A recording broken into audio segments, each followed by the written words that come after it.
ਉਹ ਖੜੀ ਮੱਚ ਗਈ ਏਕੜ ਚਾਰ ਕਣਕ ਤੇ 35 11 ਵਿੱਚੇ ਰਹਿ ਗਿਆ।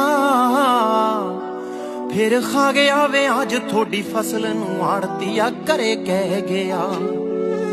ਨੀ ਜਿਹੜੀ ਅੱਗ ਕੋਲੋਂ ਡਰਦੀ ਏ ਦੁਨੀਆ, ਅੱਗ ਕੋਲੋਂ ਡਰਦੀ ਏ ਦੁਨੀਆ, ਨੀ ਉਹਦੇ ਵਿੱਚ ਮੱਚ ਲੈਨੇ ਆ।